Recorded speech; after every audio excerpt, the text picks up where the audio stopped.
Good evening, everybody, and welcome to another edition of the Sports Exchange. Basketball has its dream team, and I got mine. And my dream team is right in front of me eyes, okay?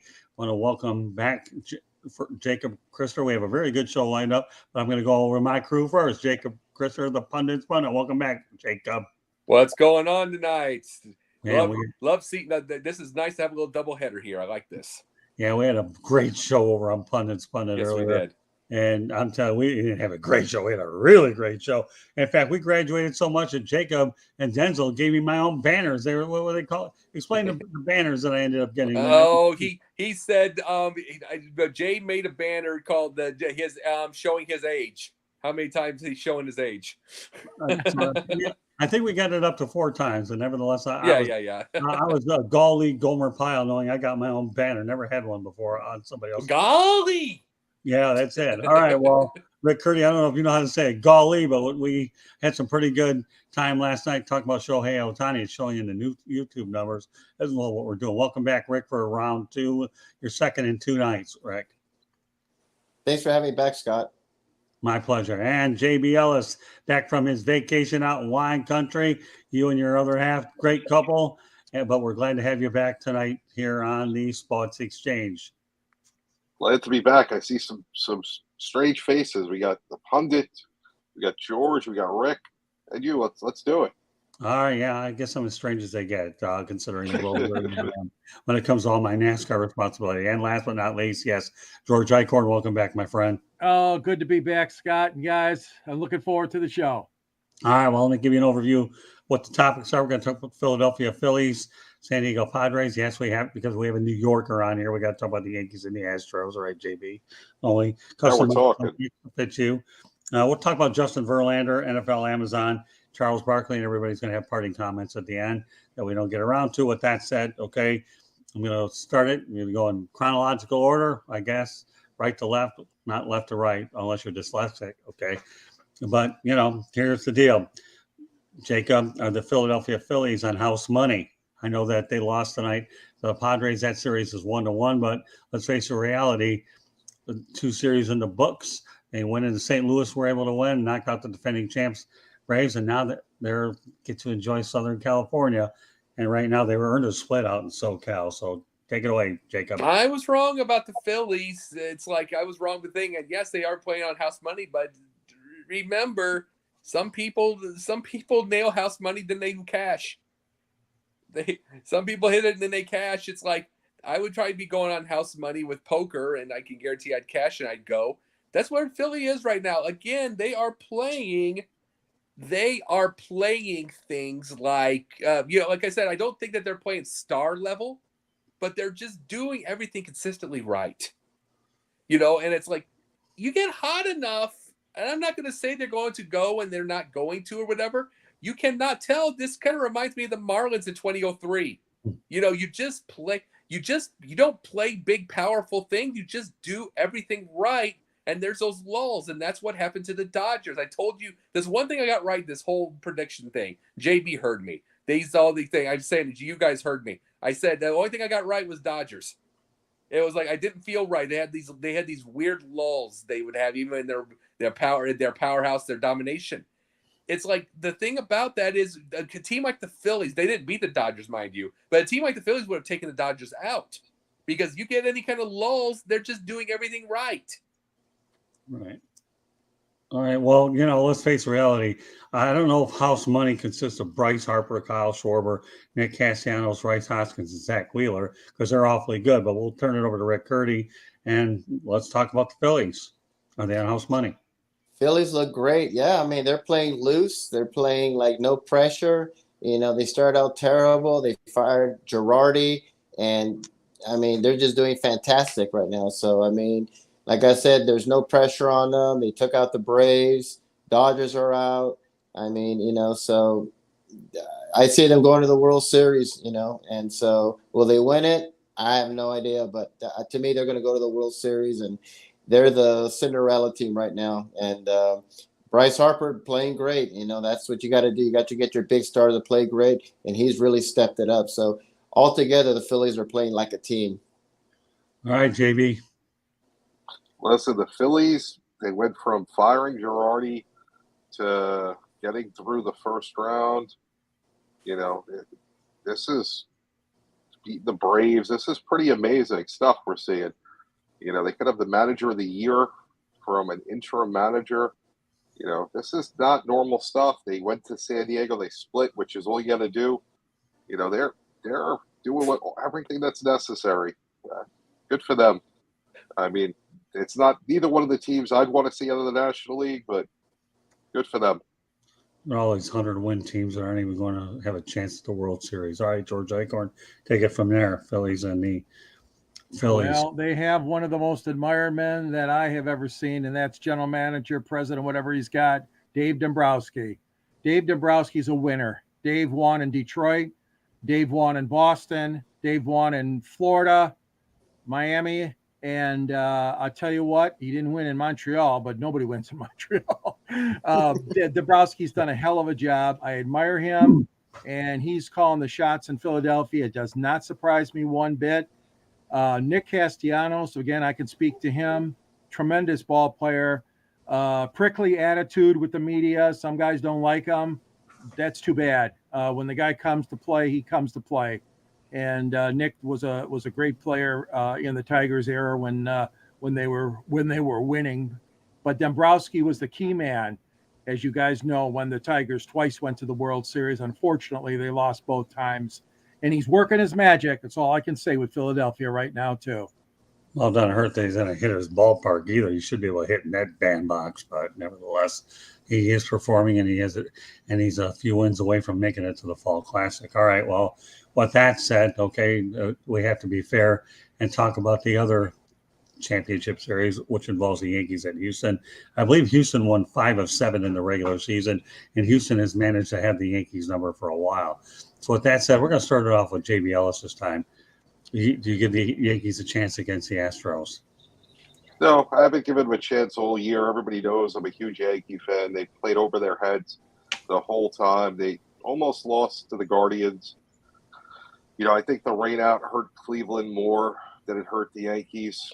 I think the Yankees have been on borrowed time. Their offense just doesn't come through in the playoffs. We've seen this the last almost decade since 2009. I'm amazed wherever we are where we are. So listen, we're on borrowed time and on house money because the real Yankee fan will admit that we're not a World Series team.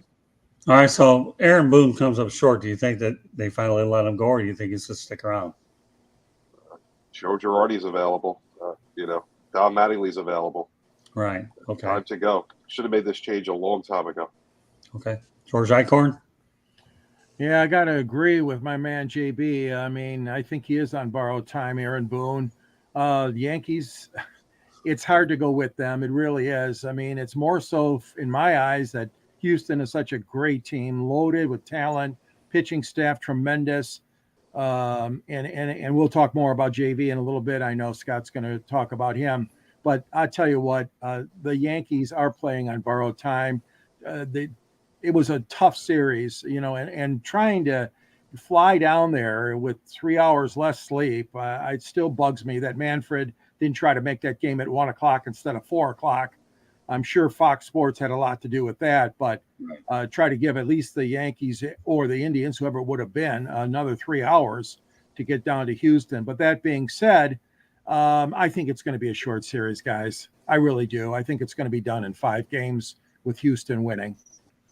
Okay. Well, I mean, obviously, we know that the Astros have had their number. Before I turn over to Rick, subscribe to the South Florida Tribune on our YouTube channel or visit www.southfloridatribune.com and to listen to and to advertise, call 954-304-4941.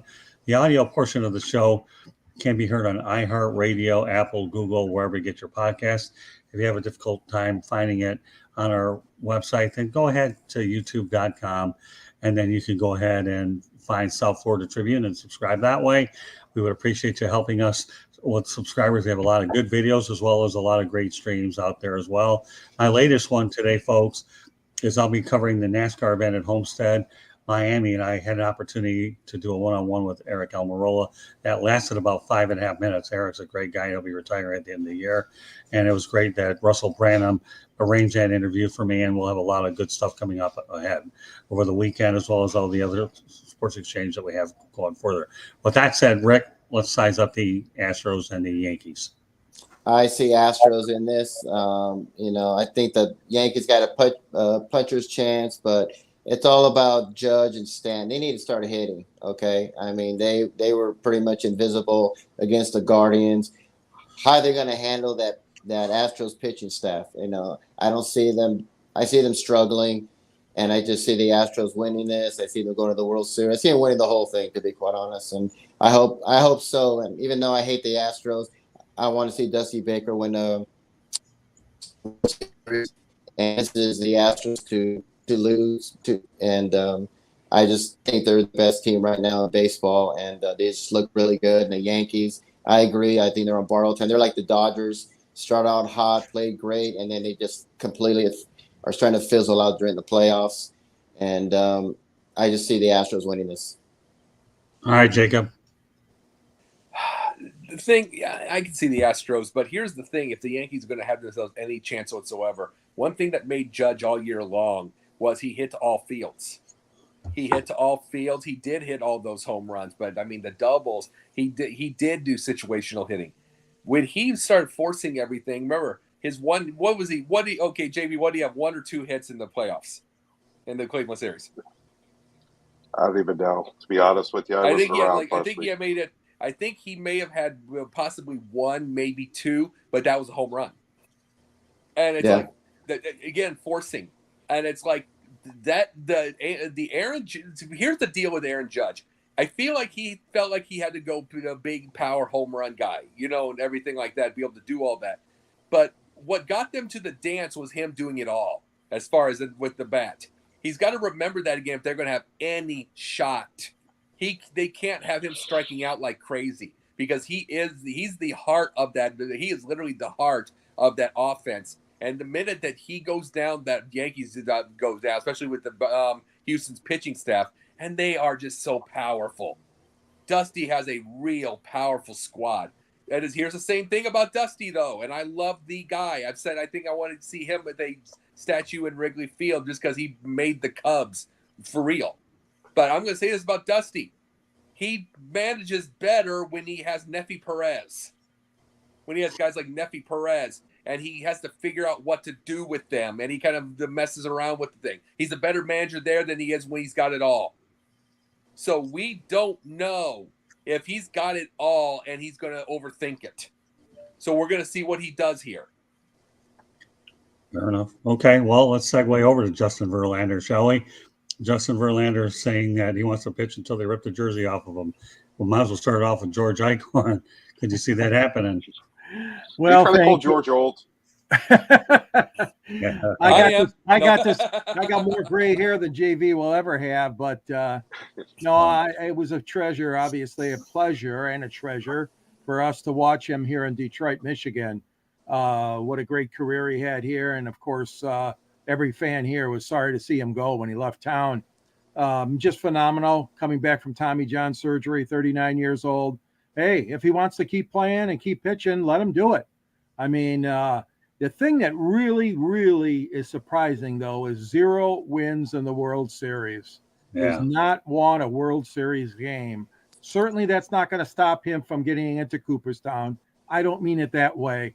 It's just something, he's determined, and he really wants to get a victory and send Houston, obviously, to the World Series before he can at least accomplish that and get 1 win or maybe 2. But I'm with you guys. I think Houston is going to the series, and JV is a great guy. And like I said, his determination is fantastic. Well, Justin Verlander got a no decision in that Seattle game. So you talk about a guy that was fortunate to not get a loss. You can thank Jordan Alvarez and the fact that Houston played some incredible baseball coming back. So I'm glad he got a no decision and he was able to avoid a loss against a very game Seattle team. George, you weren't on last week, but let me tell you something. I mentioned last night with Rick Curdy on 108 Stitches Baseball Talk that Seattle-Houston series the Seattle-Houston series reminded me of Marvin Hagler and Thomas Hearns away. Those 3 games were a war. They really think about it. You have an 18-game loss, and then you have 2 games decided by a monster home run, and Jordan Alvarez was a bomb. So, yeah, I think Verlander was fortunate that he got away with it without a no decision, and the Astros are going on. With that said, okay, go ahead, JB, talk about JV. Listen, I mean, he's phenomenal. You know, he can, as long as he can keep pitching this way, if he wants to pitch, let him pitch. You know, someone will take him. God, I take him on the Yankees tomorrow. Not my favorite guy, never was, but listen, the guy can throw. You know, he's better than a lot of the young guys, better than some of the guys that have been in the league 10 years. The guy he's phenomenal. You know, can't take anything away from him. And when he retires, he'll be in Cooperstown 5 years later. No question about it. Well, he was an intricate part of the Tigers when they ended up, I think, beating the Yankees in 2 series back earlier in their century, if I recall correctly. So, with that said, Rick Curdy, take it away. Let's talk about Justin Verlander.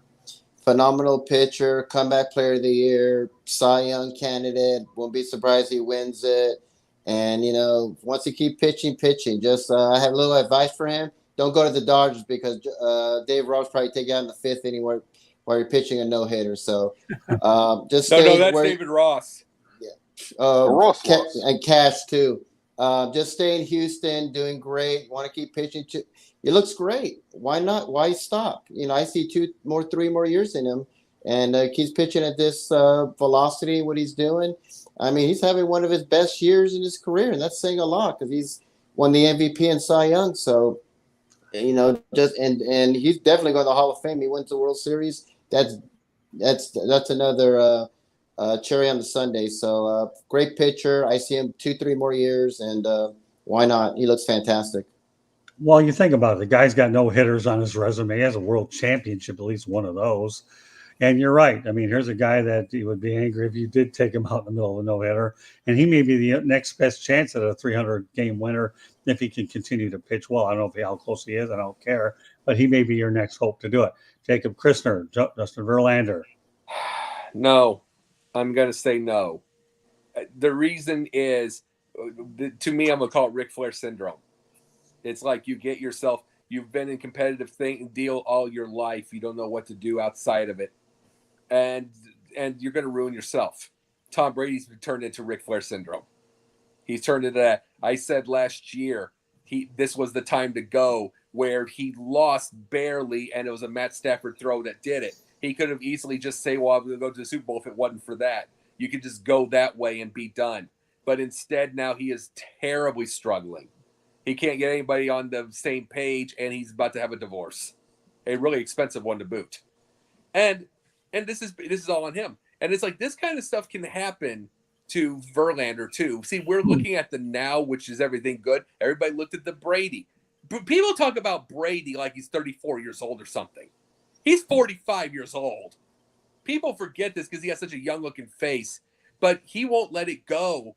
Verlander can get into that level too.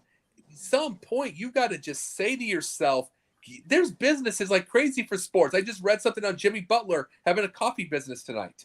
I just put it on our sideline deal. He had a coffee business, and he's going to retire. He's about to be a billionaire with it. There's different ways you can make businesses that you can be competitive. Don't ruin yourself by doing this Ric Flair thing where you're in the ring and you're killing your legacy. It can get to a point. Right now, he's awesome, but it can end in a flash, especially if you bust your arm up. I mean, not everybody's Nolan Ryan. No, I think you'll never see anything like Nolan Ryan with the way things are set up these days. But Justin Verlander's a stud. He can pitch in any area. I love Justin Verlander. I'm just trying to say, I just don't want him to ruin himself. I love what he is, but I don't want him to ruin himself. Yeah, no, I'm with you. I can appreciate where you're coming from. I really can. So Justin Verlander, to me, is a throwback. He can pitch in any era. And again, I think he does represent your next shot at a 300 winner. And that club is going to become more and more exclusive. And I think when you look at the modern analytics, and I know we talked heavily about how much we didn't like analytics on Pundit and Spun It earlier. Title PFF sucks. Yeah, that too. But yeah, the reality of the situation is I don't think Justin Verlander will succumb to analytics as long as he finishes his career with Dusty Baker. That's the best thing he's got going for him right now. It really is. Yeah. He's happy there. All right, a couple more topics, and I'm sure everybody will have a good parting shot before it's over with. So NFL and Amazon are looking to stream Black Friday game in 2023. Well, I guess when you have a toy like Amazon, that to me is a pretty interesting concept, okay? So you know what? I'm going to lead off with JB Ellis. Can you see a game on Black Friday? I mean, let's face it, you don't even have to leave your house to buy anything anymore. You can buy it all online, so you might as well watch a game on Friday. Yeah, we could put the Jaguars and the Colts and the Broncos and be bored out of The our Texans. minds. Jaguars and Texans. You know, Panthers. Well, the Lions either. Lions. The- No, they're at least Thanksgiving. the Lions, they're at least fun to watch. Yeah. I mean, the Broncos, I don't know. The worst primetime games. They're going to ruin Black Friday for us too? No, thank you. And it's with Amazon. You already know how I feel about that. Boy, I'll tell you what, the guy came back from wine country and he comes with a comment like that. Well, you know what? I'd like you to film your next episode out in wine country. How about that, JB? Make sure you have I'm telling you. have a good red wine there and go ahead and come up with comments like that. We can go out there and work out a compensation plan out there and get some of those wineries to sponsor both of our platforms, Sideline as well as South Florida Tribute. There you go. Now we're talking. Now, yeah, jingle bells. And I'm not talking about the Christmas version of it, but although that won't be here before long either. So you're not in favor of Black Friday football, JB? Not with the NFL, no. Not with Amazon. If you want to play Black Friday football, there's, the Auburn, Alabama game. That's usually on Black Friday. That's been played for how many years? We don't need to have any other games on Black Friday. Fair enough. And by the way, Denzel Snipes, as I alluded to earlier on Pundits Pundit, where you're going to be coming on this broadcast sooner than you think you are, my friend. And I'll tell you what, Will Vogel, thanks for tuning in as well. And look at this. Now, Denzel's giving you the business here, so you can't even grow a beard. All right, whatever. I'll tell you what, all you guys can read out of the chat room. Rick Curdy, didn't I tell you that it's your project to start reading out of the chat room? Get with the program, Curdy. Then again, you can't right now because you're going to talk about Black Friday football. Then get with the program. Yeah, I hate Amazon and their football. These games are atrocious. I don't know what's up with the Broncos. I mean, who wants to see that style of football? All their games have been horrible. I mean, what's next? Are we going to start seeing games on eBay and Facebook and Instagram and Twitter? Yes. I mean, Amazon, just stick to movies, please, and stick to stuff where I can buy my socks and my shoes and my shirts and get out of the, flying to space and get out of football or whatever you want to do. And Jeff Bezos, just stick to what you're good at. Football, it's not, and I could care less if it's on Black Friday or Christmas or New Year's or Halloween. I'm not going to watch it because I can't even stomach these games on Amazon. They are horrendous. Well, whether you like it or not, I think we're stuck with this package for 10, 11 years. So if you want to watch 10, 11 years, forever. Yeah, I mean, let's put the Panthers and Broncos together, like JB says, or I think they should have the instead of the Super Bowl, they should have the toilet bowl and have two of the worst teams play. I think that'd be more entertaining. Well, maybe with flex scheduling, you might be lucky enough to get it. Go ahead, JB. Who's tuning in Sunday night to watch the Dolphins and Steelers, and then on Monday to watch New England and Chicago? I mean, I have something better to do for 6 hours of my life. Yeah. These primetime games are horrible. Yeah. Horrible. Yep. And see, the thing is, we started the beginning of the year, Miami and Pittsburgh sounded intriguing. Now it looks terrible. Yeah, well, I don't think I'll be able to do it because I'll be over at Homestead Miami Speedway covering the NASCAR event. Although when I did the last Basket Bros, nobody could go ahead and see me and I was in the darkness. But you know what I did, though? I learned from that experience. When I did the special edition of the Sports Exchange on Monday night with Al Garcia of the Homestead Motor Speedway, I actually said instead of doing the darkness, he just took the camera off so we didn't have to worry about the darkness in the back. Might a little bit audio, but we were able to focus on that. And it had a pretty good 23-minute show there. So, all right, Jacob, with that said, okay, Amazon stream Black Friday, where are you at with this one? Oh. Well, and by the way, before you say anything that you said about that, JB, Shearer will be watching it. That's about the right. But look at what Denzel said, that the NFL is not flexing the games. Which look at college. I have tickets for the Michigan State game in 2 weeks. Yeah. I still don't know what time the game is because the college games are flexed. So you have the best 7:30. 7:30. Baby, 7:30. They announced it the other day. Nice. Yep, prime time. But baby. I mean, like, they flex the game so that you can get the best games in prime time. Why doesn't the NFL do that? Yeah.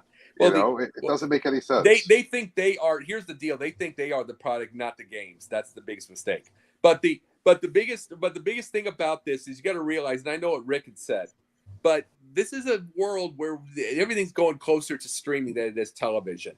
Yeah. Steve Ballmer just made ClipperVision. It is an app. Basically, it's the first team that has its own app for their ball games. 74 out of their 82 games, $179 a year. And it's like to be able to watch their stuff. And that's going to make NBA. What is the NBA's season pass? NBA season pass is going to put it on their money because people are going to have to struggle through 9 games to go find their team. So there's just going to be somebody else's team, and there's going to be more teams that do this. So with that said, if you're talking about Amazon, we're closer to that level of the Amazon world and individual teams doing this than we are the network television anymore. We just are. It's like we're getting to all of these types where it's all going to be streaming. That's why I was talking about with Live Golf. I don't want to hear Live Golf having a TV deal. I want them to have a streaming deal because that is where the future is. All right. So again, getting back to my point. Okay, are you in favor of the Black Friday game with Amazon? Yeah. Of course. I because it's there. I mean, that's what I apologize that I didn't get to that. I was just bringing that point up. It's there. It's going to keep. They're going to have 7 days a week of football eventually. Okay, well, that's fair enough. Okay, and George. Well, it's another money grab by Roger and the NFL, obviously. Black Friday was designated by Gary Bettman of the NHL several years ago as a prime game. And I agree with JB also. The tradition has been college football, a doubleheader or 3 games on Black Friday. The NFL, hey, look, you got Thursday, you got Thanksgiving, you got 3 games that day, okay? Just bug off. You don't need another one on Black Friday. And, it's the same crap they're pulling on Christmas Day. Christmas Day is owned by the NBA. And what does he do? He goes and schedules 3 or 4 games now, I heard, on Christmas Day. So it's a money grab. The NFL, they got control over all this. And Amazon is there right at their feet with their hands out, trying to get more. So, it's kind of funny the way the NFL works, but they don't have any respect anymore for the other leagues or the other institutions, such as college football, which, like I said, has been predominant on Black Friday. All right, I say no. I say no to it. All right, George, you and I are going to have a little bit of a battle here, and these guys are ready to go out there, so you better get ready to get hammered, Icorn. And I mean, you are going to get hammered, and I got 3 people ready to drill the guy I've been working with for 43 years. First of all, I have no problem with NFL streaming on Black Friday. Why not? You're talking about the NFL and their money grab. Once upon a time, high school football, okay, on Friday nights, and college got a piece of that action. So I'm not jumping on that bandwagon about sympathizing with college football. It doesn't have their own damn playoff in the first place, okay? And it'll take 9 million years to figure out when they do. So let's talk about what team owns what, Icorn, okay? College football should be playing on Friday night. It should be nothing but high school, right? Excuse me. High school is done by Thanksgiving weekend. Yeah, it is. Most of us. Wait a minute, Icorn. Listen to me. And I'm telling you this right now, Icorn, okay? It wasn't done when we started in September, October, and November, right? Those first few months. I never said I was in favor of ESPN every Friday night doing college football. I never said that. No, I am. I'm telling you right now. Everybody worry about NFL cutting into this pie, Icorn. I don't care, okay? If they're smart enough to clean up like they do anyways, that's why they're the most popular and rich sport on the planet. Who owns what nowadays, George, okay? High school football used to be exclusively on Friday night. I used to cover it for the Tampa Tribune, okay? Back then it was Friday night. Look what they do in Texas, for God's sakes. I mean, you want to talk about Texas being To me, their high school version is like college football any place else. So all I'm telling you, George, is who owns what night at any given time, pal. And I'll tell you what, okay, we're talking about getting the NFL a piece. We're only talking about Black Friday. We're not talking about them owning Friday night. Remember that. They still get their Saturdays, okay, especially when college is up. They're going to have their Sunday. So let's talk about placing ownership, George, okay? College football has taken a piece of high school football's action. That's all I'm telling you, George. That's what I'm telling you. Okay, we have. I'm not arguing that they have. Okay, well, good. I'm glad you didn't. I know I got a tentative audience here between JB, Jacob, and Rick watching me drill the man that wrote the book here. But the book of the matter is that in September and October and part of November, okay, there is a little bit of a conflict between high school and college. And it wasn't that way a long time ago. No, it wasn't. All right. With that said, okay, I love the fact that Jacob talked about live golf. I really do, because you know what? The guy that once was thinking about joining them decided to re-up with Turner Sports today. Charles Barkley has re-signed with Turner Sports for 10 years, north of $100 million to host Inside the NBA with Ernie Johnson, Kenny Smith, and Shaquille O'Neal. Now, I had a chance to meet Charles Barkley in June over the National Sports Media Association banquet. Really super guy as Ernie Johnson. And Ernie Johnson, to me, was hoping Charles wouldn't leave, and he enjoys moderating that. So, you know what, Charles? And when I talked to Charles Barkley there, we talked about old school basketball, how much I love doing that, talking to him because we could relate. But the thing I told Charles is thanks for doing what everybody else wants you to do, and tell everybody in the real world that this new NBA cotton picking stinks and I can't stomach the players. No problem, man. Glad to do it. He was a great player and an even better commentator. And he's what's good about the NBA. And these days there isn't much good about it. So, all right, Jacob, what are your thoughts about Charles Barkley returning to TNT, not going away anywhere for 10 years? Can't comment on his golf swing or anything like that, because, that's always going to be a Follies conversation. But TNT got it right, bringing Chuck Wagon back. Thank God. Let me tell you, JB knows what I'm talking about here. I'm legitimately taking pundit for my own self, but I'm also, what people know me as is I do not step one bit on eggshells. I stomp on them and make them shredded and make them into dust. I just don't care. I will say, I don't go into the political correctness. I don't go into anything. But guess what? I don't have a huge name or following to be able to do that like I'm going to one day. Charles Barkley has an enormous following, and he will talk about the big old women in San Antonio. He will talk about that double fisting those churros. He will talk about all those things with no worries about what people on Twitter say. All the people that they're calling him, they're looking for social media, they want his head. He doesn't care. He keeps it going. And the thing is, while someone like me is looking to keep getting an audience, which I will, someone like me loves the idea that he's still around to keep the audiences going. And when 10 years comes, he can retire and I will be there. Not in that show, but in the spotlight, we taking right over the type of stuff and just talking the way we do. Well, by the way, go to the chat room. Denzel Snipes, NCAA football is super greedy. They always find a way to steal $1. And yes, I said steal. There you go, George. There's your honest opinion of what people think of the NCAA football. And let me make a reference to what Denzel also was talking about.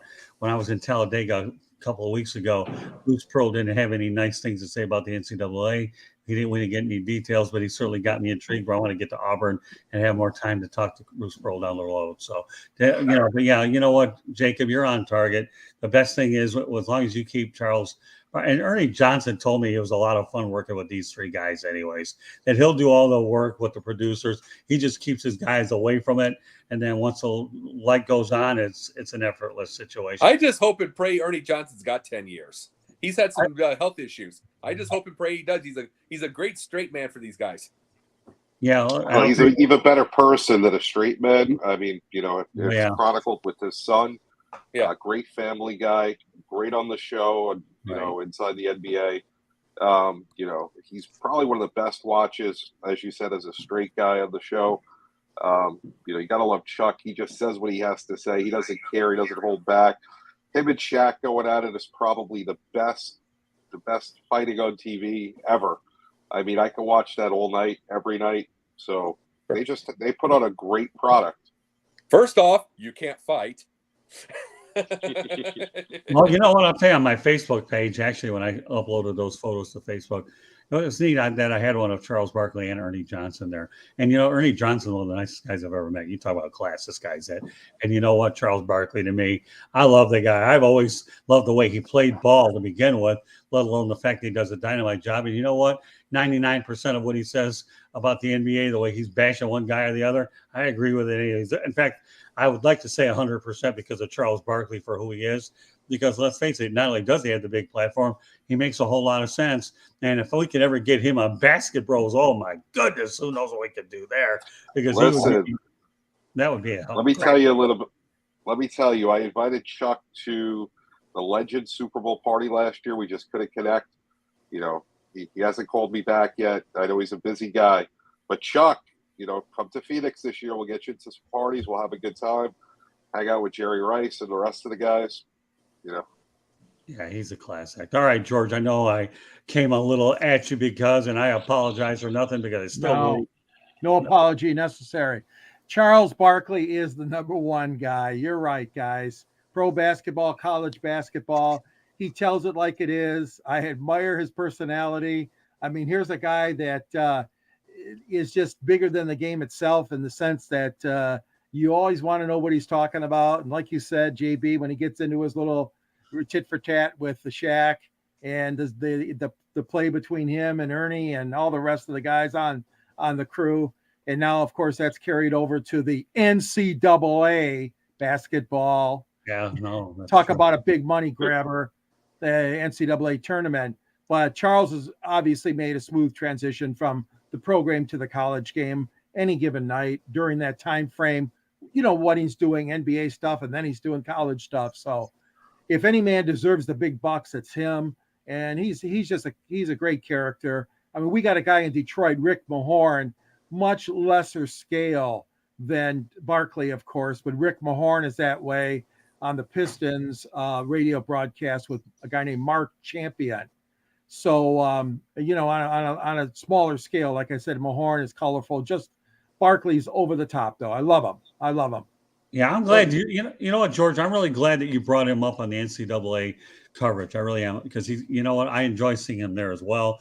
But you know what though, him and Ernie Johnson are like Chip and Dale. You can't break the two up. I don't. Right. The other crew that you have on CBS has their people, and then you always keep Ernie and Chuck together, and you're in good shape. Go ahead. Well, the thing about Barkley is, like, I brought this up for a reason for what I do from my end. I didn't need him being gone in a year or two for the thing when I'm trying to build something. The world still needs to see every which way someone just saying it like it is and irritating the right people, which there's a ton of right people out there that need to be irritated. They need to see this. They need to see this to understand there are jokes. There are jokes. Right. We got to see jokes. You got to understand this to get out of this ridiculous victimization as currency. We got to get to this thing. Him being there 10 years means that it gives other people time to get ready and be able to do the same thing. Him leaving in a couple, you can get so many people that just kind of play the game. And then it could ruin some stuff. Yeah. Charles won't play any certain game. All right, Rick, what's your thoughts on Charles Barkley? I'm glad that he's staying. I couldn't stand him as a player. I just thought he was such a big mouth, like, shut up already. And now I love what he does. He's great. He says how I feel about the NBA. They're just a bunch of spoiled, entitled, pampered people.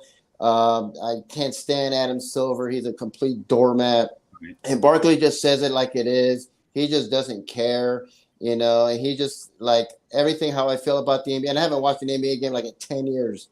It's so unwatchable. It's horrible. It stinks. Right. And he just tells it like it is. And he tells like and there's other people out there like me that feel the same way that we do. The game just stinks. And he's not afraid. And if you don't like it, too bad. Change the channel. So I'm glad he's staying. They have a good crew out there. I love the chemistry, the yin and the yang they have there. It's perfect, and I'm glad he's staying, and I'm glad Shaq's staying, and I'm glad all of them are staying. Yeah, it's amazing too, Rick. George and I covered the NBA when it was really, really, really good. Now all of a sudden you run into a situation where it's almost unwatchable. And then you have a guy like him who sheds light to the whole thing. The only way I could even watch an NBA game is if the Pistons are doing well and the Milwaukee Bucks, and if I were watching it on TNT and Charles Barkley. Otherwise, I hate to say this. I hate what the NBA stands for now. I loved it when it was a lot more physical. I don't care about all these so-called people like JJ Redick who think that their version is better. Kendrick Perkins, these guys are a bunch of idiots. Redick hasn't done anything. He talks like he's Jerry West. The point is he's a clown. Anybody that wants to brag about today's NBA, but when you put it all together, thank God for Charles Barkley, okay, that he's going to tell these guys what he really thinks of you. And you know what? 99, 100% of the time, he's right. Barkley's got credibility. He's in the Hall of Fame. He's one of the best players that ever played. JJ Redick who is he? He played for Duke. Right. Said nobody. I'm just using him as an example, Rick. Yeah, I know. He did play 15 years. What's that? 15 years. Yeah, but he was in the playoffs also. He was also in the playoffs 14 out of 15 years. Credibility. Yeah. But I'm talking about the general consensus of NBA. I'm talking about the general consensus of NBA analysts, which I don't think is great. The days of Doug Collins and Hubie Brown, those are the guys that were the real analysts, okay? And even Billy Cunningham. Now all this garbage after. Yeah, it's just sensationalism. That's all it is now. Yeah. Well, like I said, I thought the Barkley thing was an interesting thing to bring up tonight because I'm glad he got the contract, and he's the best thing that can happen to the NBA that he is sticking around. He really is. I mean, I will say one guy that I like as a color analyst is I like Jeff Van Gundy. He, at least here's a guy not afraid to speak his mind, but we're not going to get Jeff's good. Jeff is good. Or grab a leg. What's that? Or he was not too afraid to grab a leg either. Oh, right. No, I know. He's being a Knicks guy. All right. Well, you know what? Glad we got Charles in here. So now I'm going to give everybody a chance to do what we call our parting comments. Okay. And we're going to start it off with Jacob Christner. What's on your mind over the last week? Thought about a lot about the sort of things. And when today I got on Twitter and I did a big rant on that I want the Bears torn apart piece by piece. And start it over and do a brand spanking new brand, not the Monsters of the Midway, not anything. The reason I did that is I go back. My dad was in Chicago in 1950 and 1951 as a demolition guy, like not the explosions, but tearing down buildings. That was part of his thing. He was 22 years old, and he was in the same hotel as the Bears. And it used to be with Bulldog Turner and any of the players that would ever retire, he got to drink with them because that's the only players house allowed to drink. And he got to have those stories, and he got to hang out with the Blackhawks and all that stuff. And with Jim Norris during those years. Great stories there. But keep going, and every time we had the Bears from the 1984 till he passed away. Even when I was gone, I'd call him. But you know something? My dad's been gone 12 years. He'd be 94 now. I'm 44. That tells you something. You know what I'm saying? He'd be 94 now. His football's gone. Even the 80s football's gone. Mike Dickett just turned 83 today, and I saw him last on video, and he had a cover over him, like an Afghan over him, like he's an old man, a fragile old man. Steve McMichael just got to his 65th birthday with ALS, and he can't even move anymore. The Monsters of the Midway are gone. Tear this crap apart. Even if you have to get rid of JF, get a new offensive system, get to the thing, get this dome, get a new ownership. It's over. The 85's gone. We have lost 6 players from that thing. 2 are about to go, and the coach is about to go. Quit thinking back to 85. The owner's 100. Quit thinking back all these years, this tradition. It's like Notre Dame, quit thinking tradition. Move to the now. We're looking at Amazon and we just talked about Black Friday football on a streaming service that you can watch on TV. We just talked about that now. We're talking on a tablet. Get out of this mindset. Get onto this thing. Get moving. Get forward, Chicago. This is enough. Okay. All right, Rick. Oh, Tom Brady. What are you doing to yourself? I mean, you should have retired when he won the Super Bowl with Tampa Bay and gone off in the sunset, and people would have respected you more.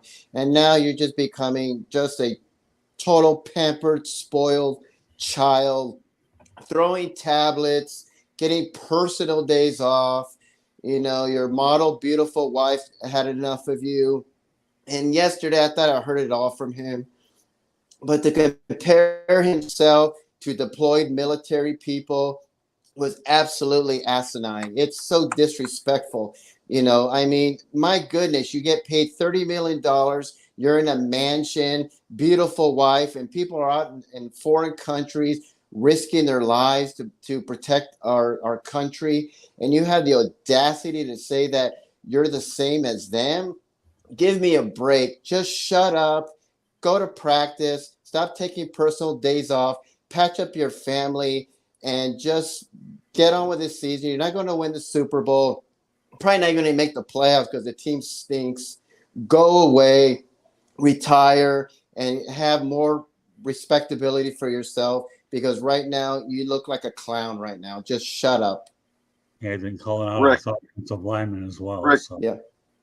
Just imagine, you know, somebody on the front line in Afghanistan saying, I need a personal day. You know, Yeah. Hey, General, whatever, I need a personal day. Let me go. Yeah, let me go on my was the private worst thing jet I've back ever heard. home. Yeah, let's take my private jet to Afghanistan and risk my life. Yeah.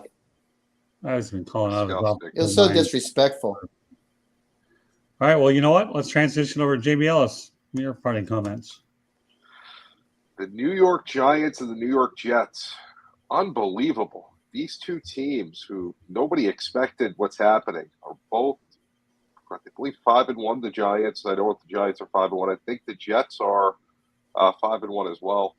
The Giants beat Green Bay and Baltimore in back-to-back weeks, and their defense playing like it did 2 years ago, where it was a top 10 defense.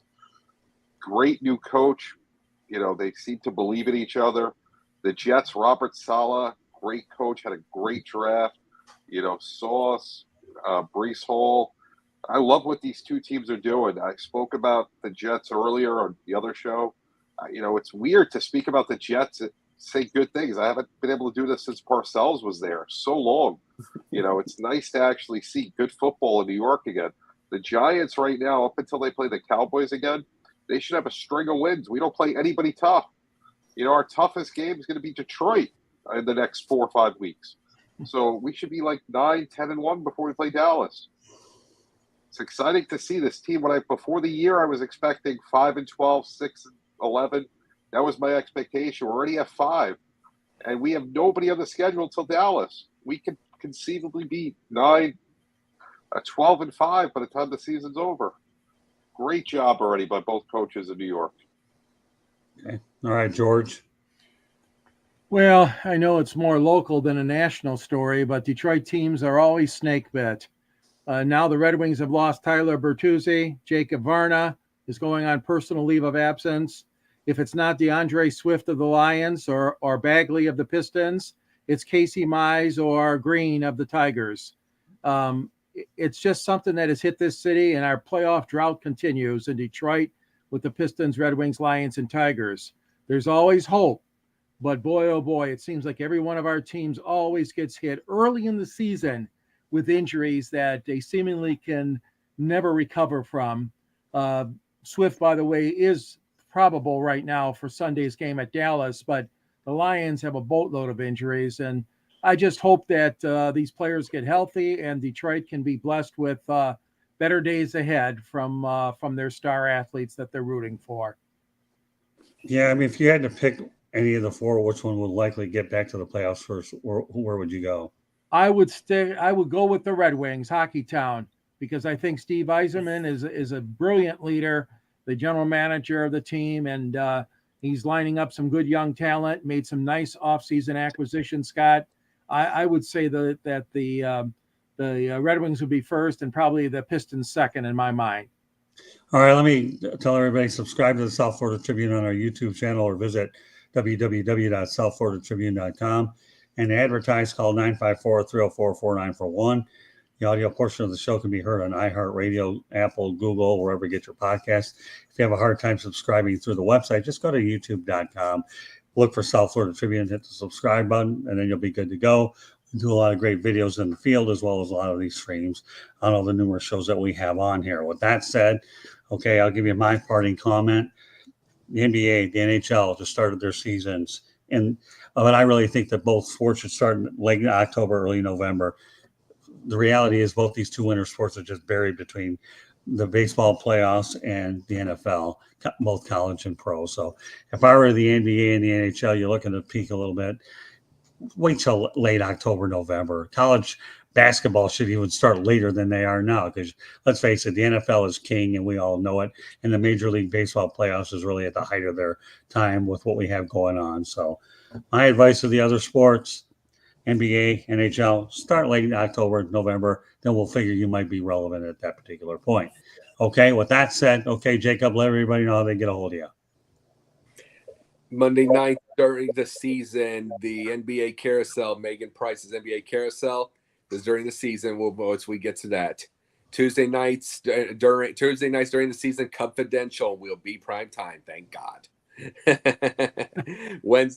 Wednesday nights, doubleheader, Pundit with Scott and I and Jay, and then Jen too, and then she missed tonight. We missed her, and then a doubleheader with this place. Thursday nights, away from Sideline, I got a show called Yin and Yang. Talks about everything but sports, psychology, film, debate, politics, everything. We go above and beyond. We're getting some viewers, so it's pretty cool. And then she and I are also making a movie we're working on, which, by the way, JB, I'm going to have a clip of our stuff pretty soon. We have to show you. Nice. So I'm excited. I'm going to show you. I'll show you that I can somewhat act. So I'm excited. Yep, and Sunday nights Basket Bros with Will Vogel, Jay, me, and Dom, and we go with it. You know what I'm saying? And me. And you. Sorry, you're so sort of new, but you're right. Doesn't matter. I just I reserve the right to add myself on this show since I do go. I'm glad you did. I forgot. I apologize. Doesn't matter. You don't have to apologize. It's okay. I'm just glad to be part of the team. It works out pretty good. So, all right, Rick Purdy, go ahead. You can find me on my website at www.charlottebats.com. Go on there, sign our petition to bring Major League Baseball to Charlotte, North Carolina. I'm also on Facebook at Charlotte MLB, Charlotte Bats Baseball. I'm on Instagram at Charlotte Bats, Twitter, Charlotte Bats Baseball. And I'm also on LinkedIn under Rick Curdy. And if you have any comments or questions, you can email me at cltbatsbaseball@gmail.com. All right, JB. JB_ the program on Twitter, Sideline Sports Tuesday, 8:30. Wednesday, we got the J&J Sports Express at 7, here at 9. Every other week at 11:05, we got both sides of the coin. You never know where else you're going to find me, from coast to coast. I was out in Napa last week, this week back in New York. And, always excited to work with the great faces that are here. Got some of the best in sports. Well, I do want to send a special shout out to Rick and JB, who are extremely helpful on social media. You do a great job helping us get the content out. We're eternally grateful. With that said, I got to lay George Eichhorn for last. But I'm going to add one other thing before I turn it over to George and we do wrap it up. I also want to, if you want to reach us here, contact us at southfloridatribune@gmail.com. And a special shout out to Candy Ebling, who does an outstanding job going out there and putting the content up in the broadcast. And I also point out that Candy's part of the Sideline Sports team as well, as she does 3 Chicks in a Pod, and they're also looking at Chicks and Salsa. We had an opportunity last Thursday to have Jennifer and Candy on at the same time, so it was a pretty interesting crew that we had. We have Steve Ballesteri, myself, and Mel. Then we put Jennifer and we put Candy on, and and poker, they call it a full house, but we had a pretty interesting group, 3 men and 2 women. talking football. So, hey, you know what? I'm always looking for different combinations. Sometimes I look at myself as a hockey coach, and if I find good combinations, I'm going to go with the hot hand, or I'm going to keep trying different combinations anyways. With that said, yeah, JB, that's one of the things you missed last week. We put Jennifer and Candy on Inside the Pigskin with Mel, myself, and Steve. It worked out pretty good. There you go. So now you got time. All right, George Eichhorn, I had to save you last because you have a book to talk about, don't you, sir? Yes, sir. Detroit Sports Broadcasters on the Air, featuring the greatest Detroit and Michigan sportscasters of all time. Yeah, there's a link to it in my column on the Motor City Tribune and also on the South Florida Tribune. And Scott is in the book as well with Muhammad Ali and Jimmy Connors. And there's a lot of great photos in there. You're going to love it. Ted Williams is in the book, and so many great pictures of Detroit and Michigan. And also, I'm on the Monday Night Fire Up Michigan show with Scott on the South Florida Tribune channel, YouTube. And also, you can get a hold of me at SNG Sports 99 or at gicorn@yahoo.com. Yeah, George Eichhorn does come on other shows when needed, but yeah, his primary responsibilities here are not only as a writer as well as an author for his own book and what he represents back home in Detroit, but as a broadcaster as well. So George, like Rick, you guys are very versatile. I like interchangeable parts, and you two are definitely that. And Jacob and JB, you two are the best additions that I've had in 2022, hands down. And of course, everybody on Sideline Sports, without a doubt, is all part of our extended family here as well. We're happy here. We're happy to be here, man. Yeah, I'll tell you, you talk about an incredible team working with Sideline. And I'm looking forward to bringing the rest of your people on rotational situations, whether it's Wednesday, Thursday, whatever we figure out. They're all going to get on. And you know, I had to send a special shout out to John Shear and Eric Wilson because they were the first points of contact that I had before I got to you, JB. And, you know, of course, Alex Fleming, what can I say? I got to work with him in Jacksonville. So, you know, you talk about everything running full circle and being able to take the best of Sideline, the best of South Florida Tribune. And you know, again, the recent additions of Will Vogel and Jordan Long to me. I mean, all you guys are just first class. What can I say? I don't want to get in trouble by forgetting any names. And I will say, because I could easily do that, but Denzel Snipes, thank you very much for participation in the chat room. Will Vogel as well. So meanwhile, great crew tonight here. So on behalf of Jacob Christner, Rick Curdy, JB Ellis, and George Eichhorn, my name is Scott Morganroth, the Motor City Madmouth.